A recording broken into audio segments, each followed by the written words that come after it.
dia a todos, os nossos professores, os nossos colegas. Eu estou agora na presença do nosso ilustre José Marçal, conhecido meu, lá da nossa igreja, Igreja Batista de Mocajuba. E o nosso irmão Marçal, ele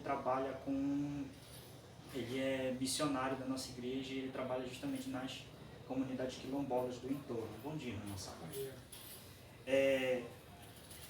Marçal, eu vou fazer umas perguntas para o senhor me responda, tá? Com as suas palavras, com a sua convivência, tá? Primeiro, quais são as comunidades quilombolas do entorno de Mocajuba? Mocajuba, lá tem a comunidade de Icatu, né, que é divisa Mocajuba e Baião. Tem 7 comunidades para o segundo distrito, Mangabeira, Porto Grande, Uxizal, Itabatinga, São Benedito, né, são 7 comunidades para o segundo distrito. E nós temos a comunidade de Tambaiaçu, da Quilombola Tambaiaçu, que também fica aqui para o primeiro distrito. Então essas são as comunidades, são 9 comunidades no total, registradas no município de Mocajuba. Ok, 9 comunidades então. E dentro dessas comunidades, quais são as ancestralidades deles? São mistos de negros, índios e europeus? Como é que está ligada a ancestralidade deles? Então, segundo pesquisa, né, que nós já realizamos, por exemplo, Icatu, a comunidade de Icatu, ela já está aparecendo na 4ª geração. Então, não tem mais como te saber no Icatu o primeiro ancestral. Agora, segundo as pesquisas que foram feitas, né, lá com alguns colegas meus, e eu também já fui no Icatu fazer pesquisa, e tem mais de 200 anos a comunidade, muito mais velha do que a própria cidade de Mocajuba, né? Tá, por isso que é 4ª geração, parece. Então, quando os primeiros, há 200 anos atrás, chegaram, quem morava no Icatu era uma tribo indígena, que quando os negros começaram a chegar, eles só encontraram os restos das tribos, dos índios que ficaram lá, porque os índios fugiram com medo que fossem portugueses, né? Que na época estava aquele processo de desbravamento, né, da colônia portuguesa no Brasil. Então, quando eles chegaram, inclusive encontraram os negros, segundo pesquisa, né, da fala dos moradores atuais agora da comunidade de quilombola, que é São José de Icatu, eles dizem que encontraram até fumaça, mas não encontraram mais os índios, né? Então, mas os restos que eles encontraram era tudo material indígena realmente. Por exemplo, São Benedito também não tem como encontrar uma origem, mas tudo indica que São Benedito já tem origem mistura. Nós temos família no São Benedito hoje que são descendentes de portugueses, que houve um cruzamento realmente lá em São Benedito do Viseu. Já no Xizal não, é uma comunidade retirada mesmo de afrodescendentes. Mas hoje, né, tanto Mangabeira como São Benedito, o Xizal, né, ele já tem mistura realmente de outros povos, outras etnias.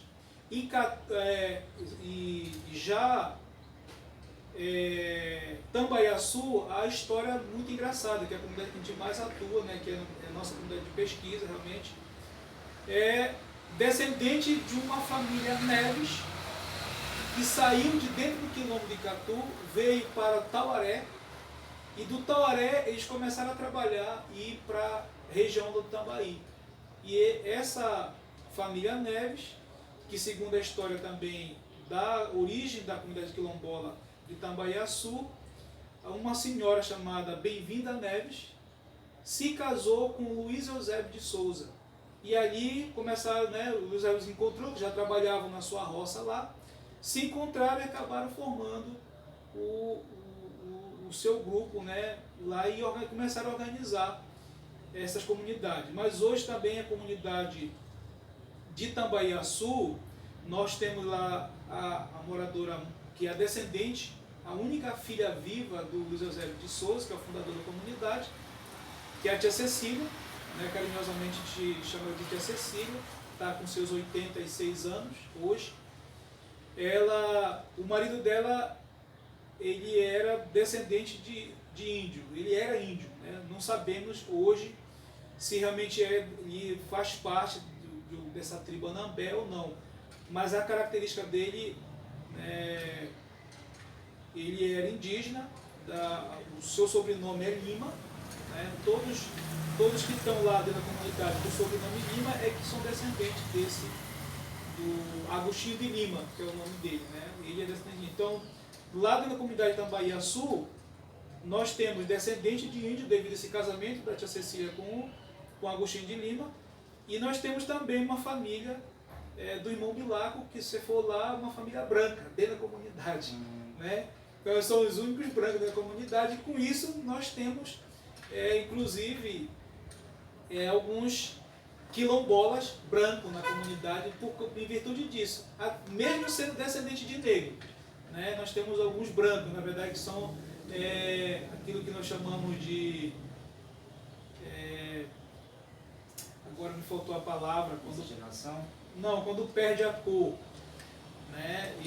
Tem alguns lá que todo mundo na família é negro, só um é branco. Só um é branco. Mas como, né, e tal?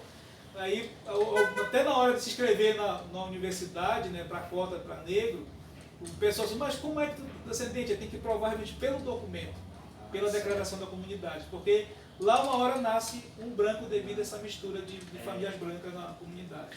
É a miscigenação, né? A coegenia, a transferência de gente, né? Às vezes pode acontecer na família, é verdade. Só queria falar com os meus colegas que, devido à pandemia de coronavírus, ficou um tanto difícil da gente visitar as comunidades quilombolas para fazer entrevista com os moradores, com as pessoas da comunidade. Então eu vim aqui com o nosso irmão, com o nosso amigo, que ele trabalha junto, ele tem o seu sogro, parece que é de lá, né? E eu sou membro da comunidade. Membro da comunidade também. Sou membro da comunidade também. Que bom. Como o meu foco da minha pesquisa aqui no 2º distrito, eu queria saber qual é o santo padroeiro daí no 2º distrito. Do 2º distrito. Vai depender muito da comunidade, né?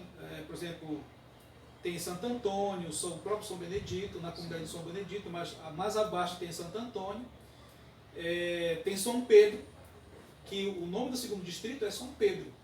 Distrito de São Pedro. Distrito de São Pedro, né? É o Distrito de São Pedro. Não existe a Vila de São Pedro, mas o nome do distrito, o 2º distrito é São Pedro, assim como aqui o 1º distrito é Mocajuba. O 2º distrito é São Pedro. Nós temos em Mangabeira 3 santos, porque Mangabeira é interessante. É uma comunidade quilombola, mas que tem 3 comunidades cristãs dentro de uma única comunidade. Nazaré, Santa Maria e Santa Luzia. Então, como se fosse dividido uma comunidade em 3 bairros diferentes. Eu pensei que a comunidade, que, por exemplo, Mangabeira era uma comunidade, Nazaré era outra, e Santa Maria é outra, Santa Luzia é outra. Não. Mas Mangabeira é a comunidade quilombola e com 3 comunidades cristãs dentro, como se fosse 3 bairros diferentes. Sim. Santa Nazaré, que é a primeira comunidade cristã, a segunda é Santa Maria e a terceira é Santa Luzia. Certo. Isso foi uma escolha da própria população de Mangabeira, que resolveu adotar um santo padroeiro para cada comunidade cristã. Então lá tem 3 comunidades cristãs dentro da comunidade quilombola de Mangabeira. Né? E assim sucessivamente, quer dizer, cada comunidade tem seu próprio santo padroeiro. Certo. Aqui em São Benedito, que é nas comunidades quilombolas, que eu estava pesquisando, na comunidade quilombola é comum os quilombos serem devotos de São Benedito, né? Porque é por causa da identidade negra que eles têm. E uma das tradições dos outros quilombos é que eles têm um apelido carinhoso para São Benedito, né? Que é o Zé Pretinho, que eles chamam para ele. Né? Aqui também, na comunidade de São Benedito, eles têm, quais são as tradições que ele tem com esse santo, quais são as intimidades, as tradições religiosas que ele tem com Olha, tudo indica assim que isso é comum, né, nas comunidades. Da ancestralidade negra. Isso, mesmo, né? é comum, porque eles têm essa tradição, né, essa história. Né? Alguns anos atrás eu fui pela primeira vez que eu fui no São Benedito do Viseu, faz muitos anos, né, eu ouvi essa história. Eu ouvi essa história lá dentro da comunidade, o pessoal contando realmente esse carinho que eles têm assim, dentro, né, da comunidade. Então isso é repassado de comunidade em comunidade. Né? A mesma coisa, por exemplo, Icatu, o São Benedito não é padroeiro, mas ele tem o mesmo carinho que eles têm, essa história, porque é uma história contada de geração em geração. Então realmente tem essa afinidade. Né? Porque, como eu estou falando, né? Lá no São Benedito do Viseu, o padroeiro mesmo é o São Benedito. Mas Icatu, no Icatu é São José, mas eles fazem a festa do São Benedito e tem o mesmo carinho. Inclusive, quando acontece a festa lá no Icatu, o pessoal daqui do São Benedito vão para lá. Né?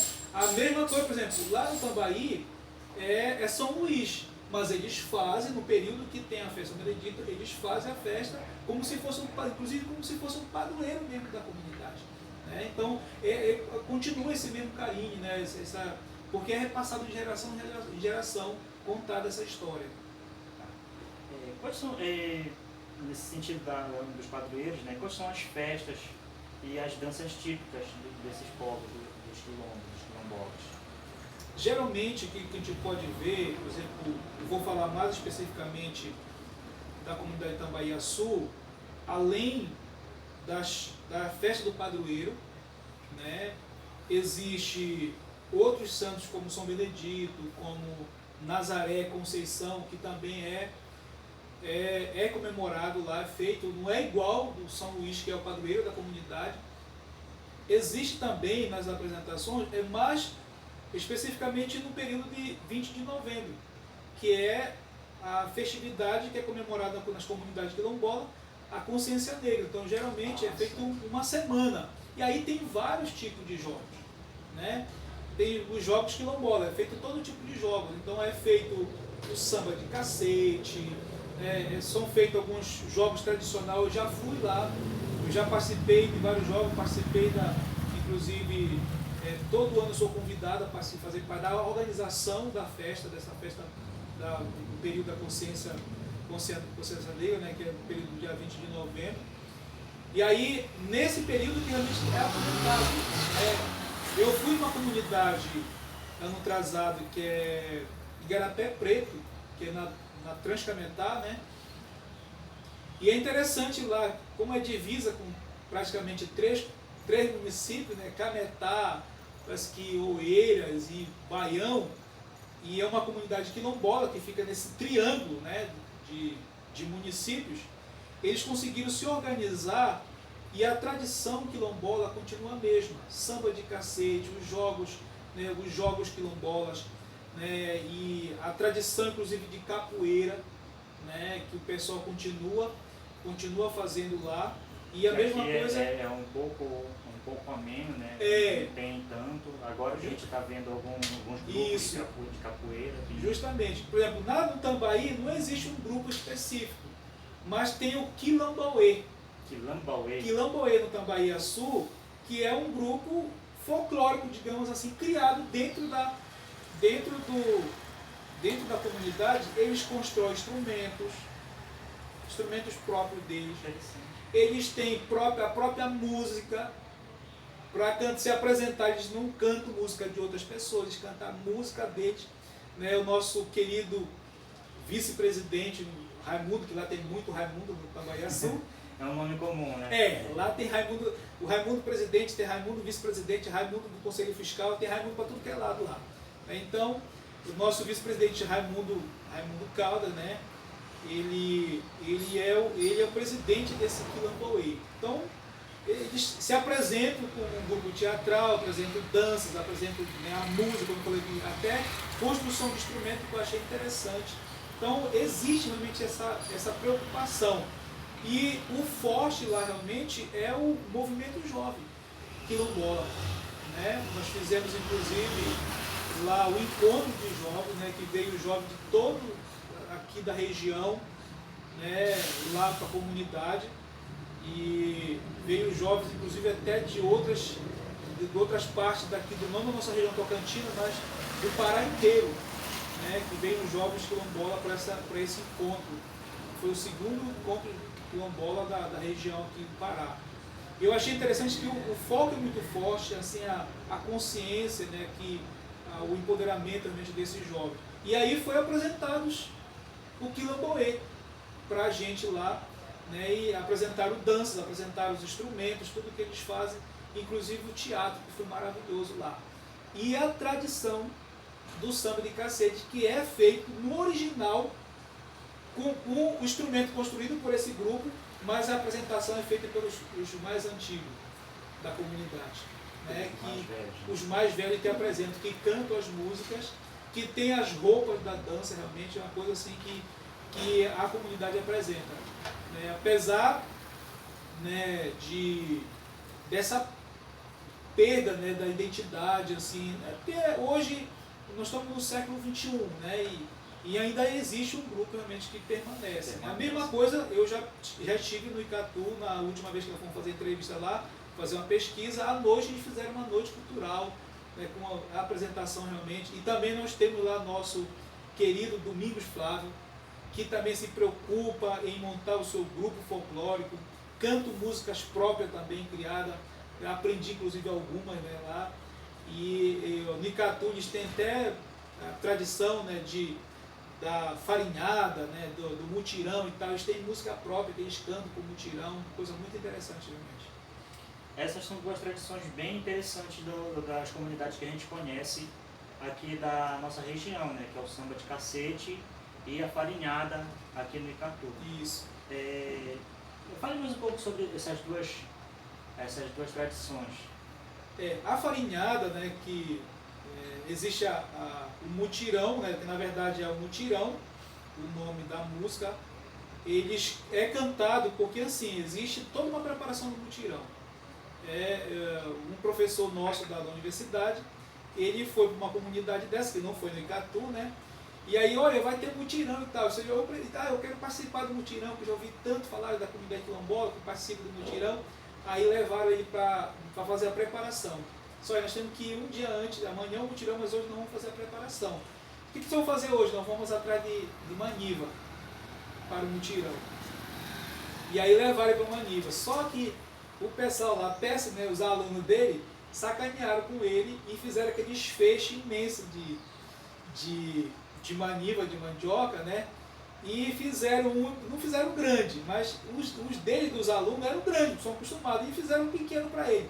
Só que, como a gente sabe, os paus, né, da maniva tem uns nozinhos, os olhos lá, onde brota, né, vai nascer as outras árvores de maniva.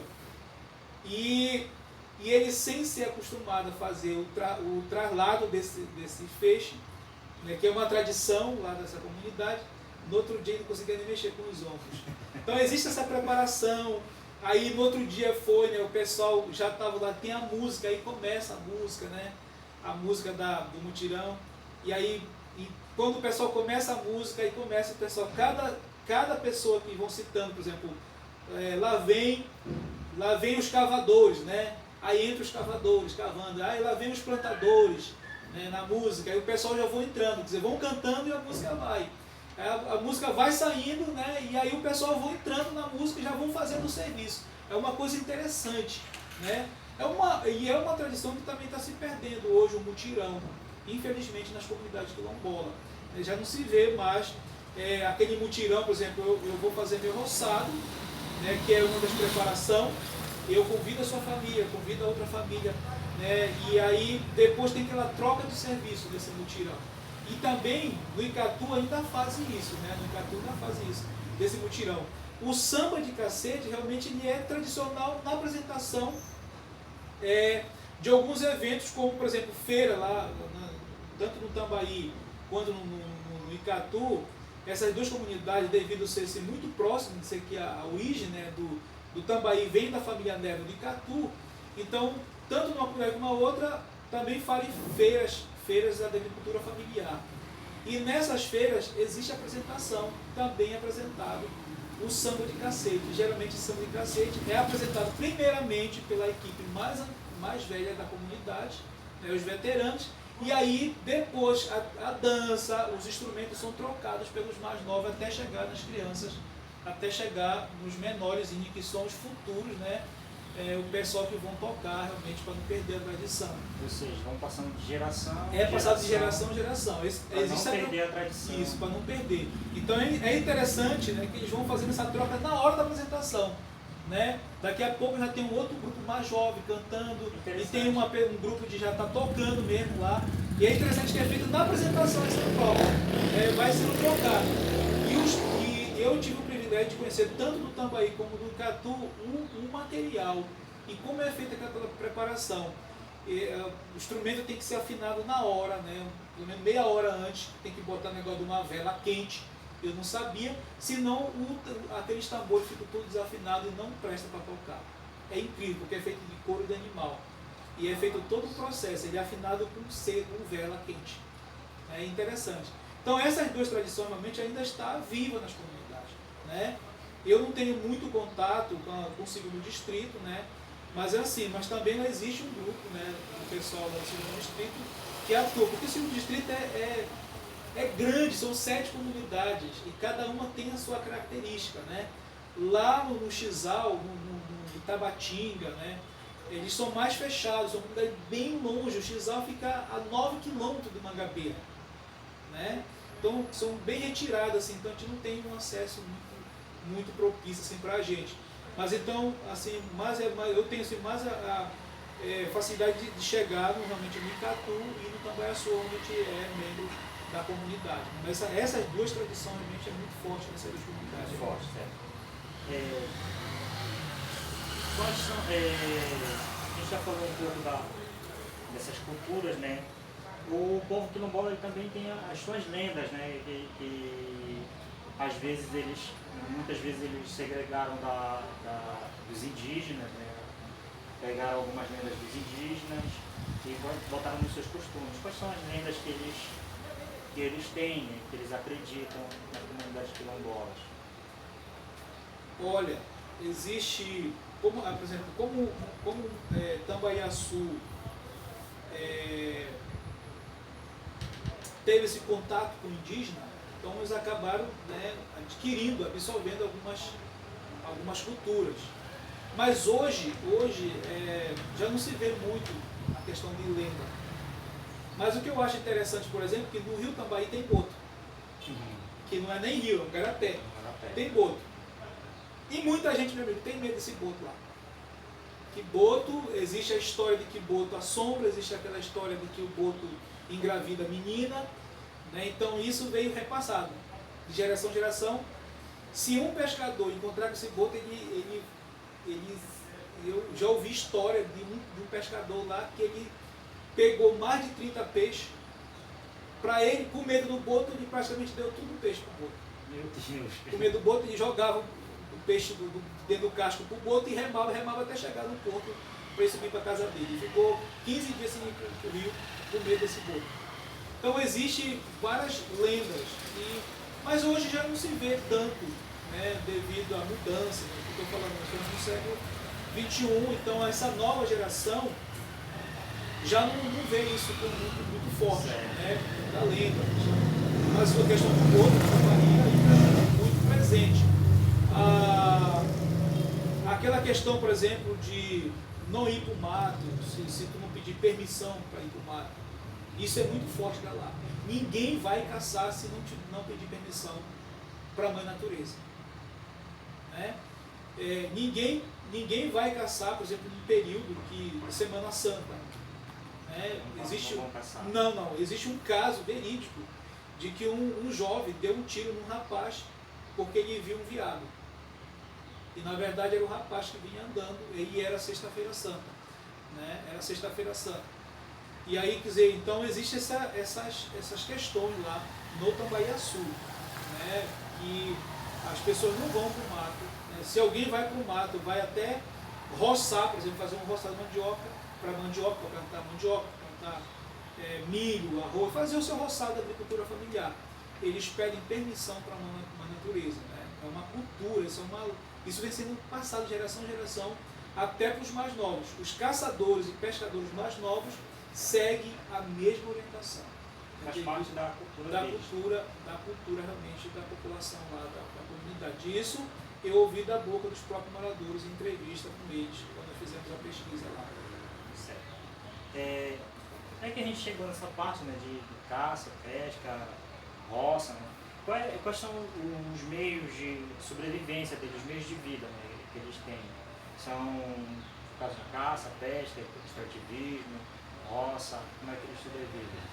Hoje o extrativismo lá é mais o peixe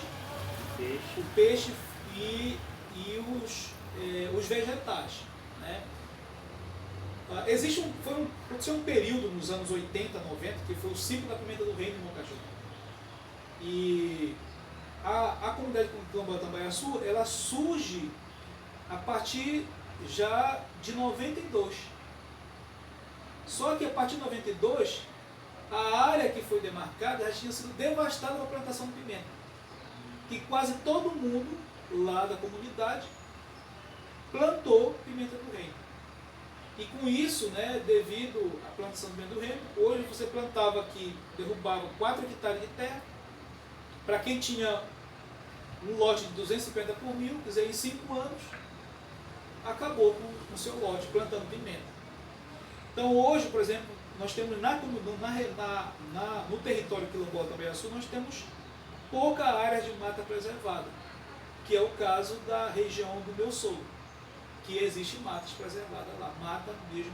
Não vou dizer que é mata virgem porque eu já andei dentro. Então, segundo a geografia, uma vez que o homem já adentrou na mata, já não é, deixa de ser, que já passou a ser, já deixou de ser uma mata explorada já. Já teve uma coleta de uxi naquela mata, então não é mais a mata virgem, né? É uma continuação de uma floresta, mas já é um meio que o homem já está habitando. Então, mas é bem preservado. Então, mas a maioria da área da comunidade realmente não é preservada. E para completar, a comunidade tem uma parte de campo e natureza, né? Mas hoje, por exemplo, o extrativismo é mais vegetal, no caso castanha do Pará, bacuri, o uxi, né, o piquiá, a própria bacaba, né? E o rio ainda, inclusive nós mesmos, nós temos nossa malhadeira, né? Temos nossos anzós para a gente pegar o peixe. Não é muito, né? Porque o rio, né? Nós chamamos de rio, mas é um Igarapé, Tambaiaçu, é pequeno para a quantidade de quase 1000 pessoas que moram ali na comunidade. Então, mas aí existe a roça do milho, a agricultura familiar.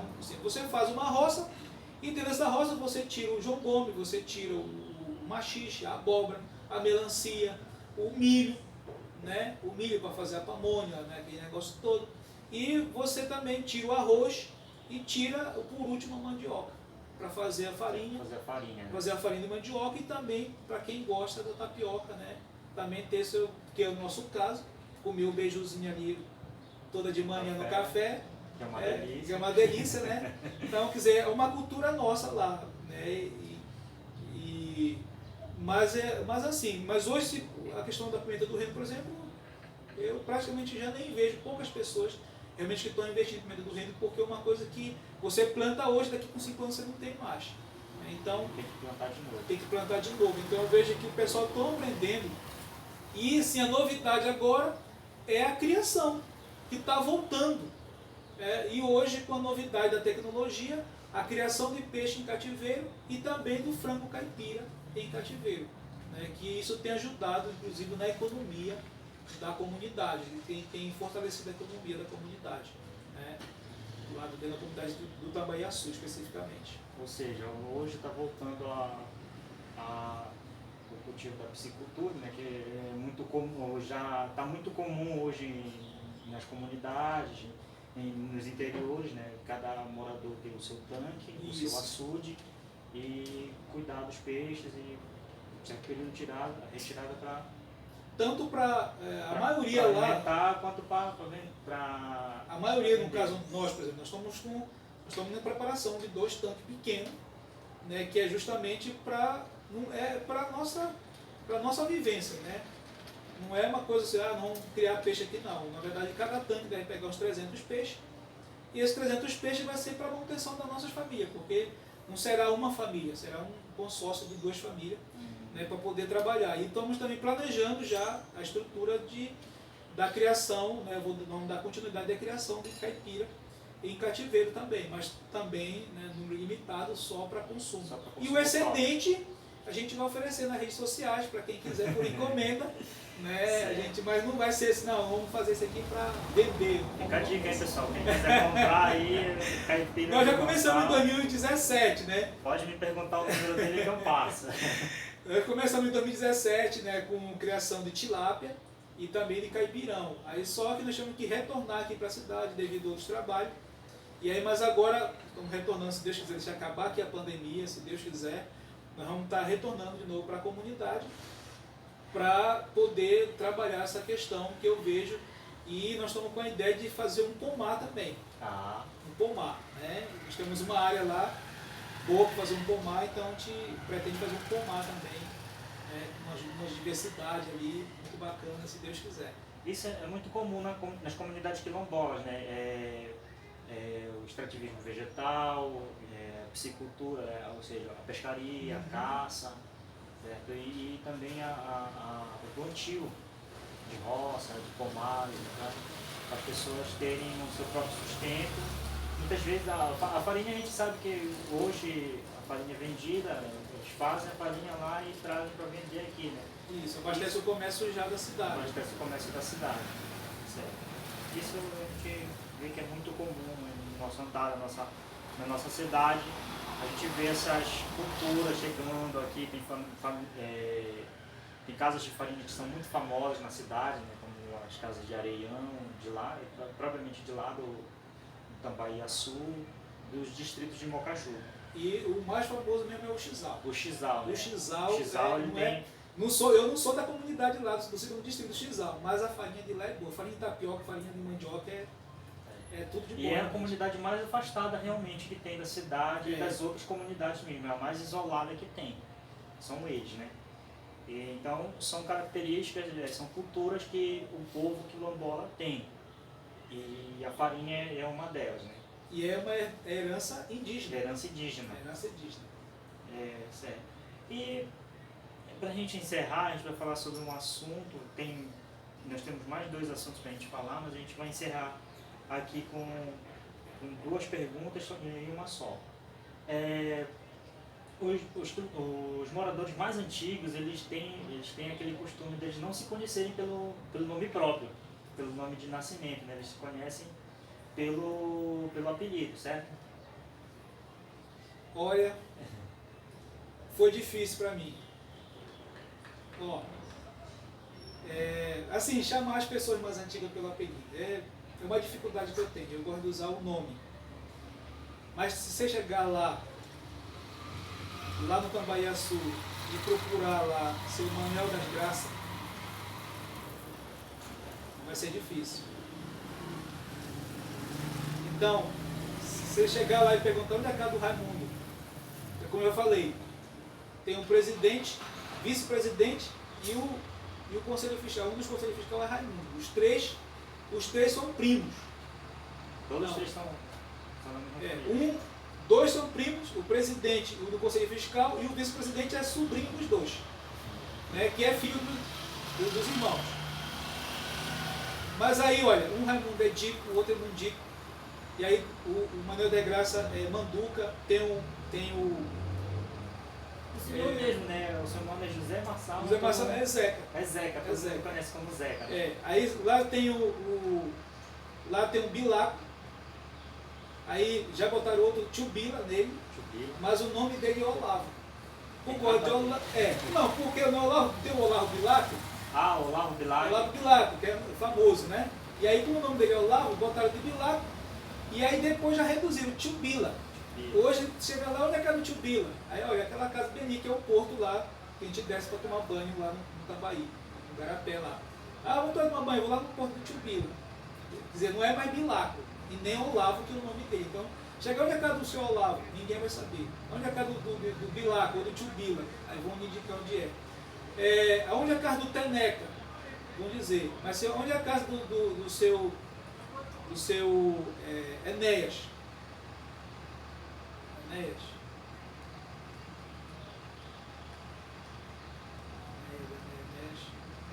que é Enéas.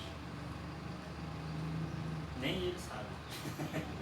Estou confuso aqui, porque são, né, aí é muito complicado. Chega lá, onde é a casa da irmã do Teneca, né? Meu Deus do céu. Sebastiana, não vão saber, mas se você onde é a casa de Tiaçabá, aí vão saber onde é. Então, é assim, a tia Cecília, eu acho que por ela ser a única descendente do José, que todo mundo chama de Cecília, que é o nome dela. Mas o resto, meu amigo, só apelido. É só no apelido. Só no apelido. É uma tradição. É uma tradição. Você vai para o segundo distrito, a mesma coisa. Você vai para o Icatu, né, a mesma coisa. Então, mas o Tambaí, meu amigo, tanto é que eu estou com dificuldade aqui, é Ananias, o nome do Teneca é Ananias. Ananias. Ananias. É Ananias. Certo. Sabe? E aí ele, quer dizer, é difícil, né? Porque olha lá, irmã dele que mora na frente da casa do Teneca lá, tia Preta, a tia Bio, é assim, né? Então, o nome acaba ficando esquecido, né? Mas só sabe eu sei porque eu tive acesso ao cadastro, né, da comunidade, e aí eu fui descobrindo nas entrevistas o nome, eu perguntava o nome, eu me chamo Tenex, eu quero seu nome de batismo, aí é Ananias, então tá. E aí, para a gente poder conhecer, mas é comum realmente o apelido. Lá, o único que não pegou assim, que não pegou um apelido muito forte é o Raimundo, o vice-presidente, porque já tinha esgotado o apelido, porque não dá para colocar mais nem Mundico, já tem um Dico, nem Mundico já tem um Mundico, né? Tem um Dico, né, que é o Raimundo Caldas, e tem o Mundico, porque não deu para colocar o Dico, que é o Raimundo Maria, né? E o outro Raimundo Caldas, que é sobrinho do Raimundo Caldas, né?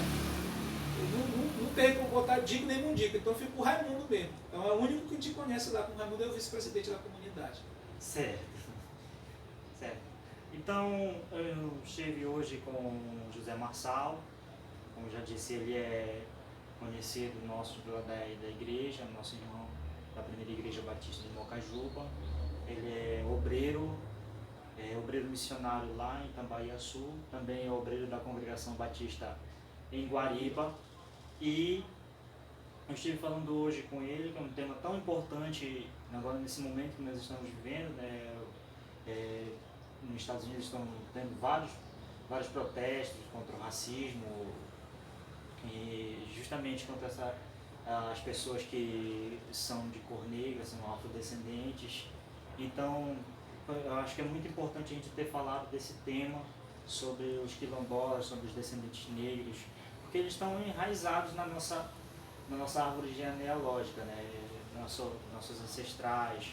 Eu descobri que eu tenho ancestralidade, eu tenho ancestrais italianos, mas eu creio que lá no fundo também eu tenho ancestrais negros também que vêm na minha família.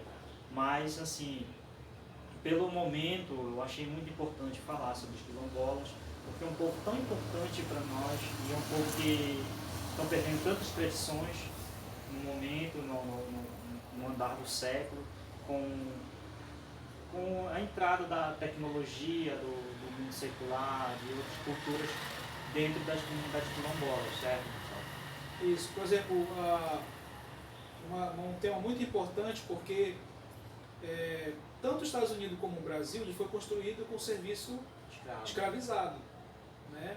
Somente o Brasil foi construído, nós somos mais de 50% da população brasileira, ela é negra, porque são afrodescendentes, porque inventaram no Brasil, na miscigenação, na organização política do Brasil, né, quando o Dom João veio para cá, que depois o Brasil se tornar, futuramente o Brasil sai de colônia para uma nação, eles tiveram que branquear o país, então criaram o pardo. Então eles branquearam o país. Ou seja, você não é negro nem branco, você é pardo, então você é mais branco do que negro. Então essa cor parda, na verdade, quem é pardo? É o afrodescendente. Não tem como um branco ser pardo, né? Quem é pardo é o negro, ele que foi branqueado. O negro foi branqueado, não o branco foi escurecido, né? Na verdade, o preto foi branqueado. Então, não existe um pardo descendente de branco, existe um pardo descendente de negro, né? Que foi um negro que foi branqueado. Então, nesse processo de branqueamento, o Brasil ele tem mais de 50% da população é negra, são afrodescendentes realmente. Então, discutir um tema desse da cultura negra, ver que a raça negra ela é uma raça que não pode ser esquecida. Que o Brasil ele foi construído assim, um trabalho escravizado. E não só, né? Por exemplo, eu sou negro, eu me considero cor preta, porque meu bisavô era africano, minha avó nasceu no dia 13 de maio, no dia que a princesa Isabel assinou a Lei Áurea, né?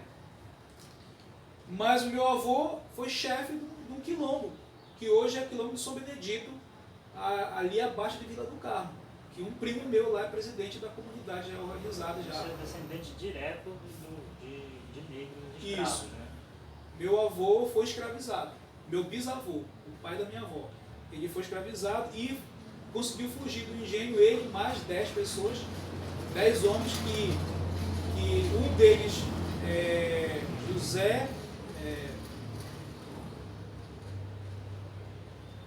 José Heitor de Mendonça Lopes, que é o pai da minha mãe, que era um dos capatazes que engravidou minha avó.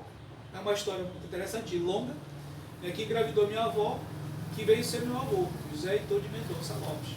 Né? Por isso que eu não puxei Lopes, mas a minha mãe puxou Lopes. Eu já sou Marçal, porque tem uma outra história, que é o Marshall, que quando a França invade Portugal, a Inglaterra expulsa a França de Portugal, né? E né, quando um país ganha a luta naquele país, ele tem direito a mandar as empresas para lá. E entra os Marshall, né? Que eram comerciantes, empresários, foram para Portugal, e o Dom João volta para Portugal e diz, olha, vamos lá para o Brasil, que lá está ótimo para vocês trabalharem. E quando os descendentes da família Marshall, que é escrito com SH, nascem em Portugal, os portugueses no nosso cartório tem que ser com C cedilha. E por isso que o meu nome, Marçal, é com C cedilha, que é a família do meu pai, que é Lisboa Marçal, descendente dessa região daqui de Vila do Carmo, que é a parte branca da minha família. Eu sou os Marçal, da família Marçal. Mas a minha origem realmente é negra, eu sou afrodescendente do original, com a mistura portuguesa. Certo. Então, muito obrigado. Eu que agradeço. Marçal. A gente não pode pegar na mão, não pode abraçar. Só esclarecendo algumas coisas, a gente tirou a máscara, tá? A gente estava de máscara, ele está com a máscara aqui na mão dele, a minha está ali guardada. A gente tirou a máscara, por conta do áudio, fica muito difícil a gente gravar com a máscara, tá? Mas nós estamos mantendo o distanciamento e eu gostaria de agradecer a todos que assistiram essa entrevista. É claro que essa entrevista ela faz parte do trabalho, mas não vai ser realmente avaliada, mas eu vou também disponibilizar a entrevista para vocês assistirem. Muito obrigado a todos, obrigado Marçal por ter disponibilizado o tempo e a paciência para nós fazermos essa entrevista. Claro, mais tarde nós vamos fazer uma pesquisa mais elaborada no decorrer do ano letivo. Muito obrigado. Se quiser, já fica o convite para ir na comunidade, eu posso levar você na casa da tia Cecília, Claro, na casa do presidente, a qualquer momento, assim que passar essa turbulência aí, você pode vir que a gente leva você lá para conhecer realmente de perto tudo que eu falei aqui, para comprovar realmente que tudo é verídico. Fica a dica aí para os nossos colegas que quiserem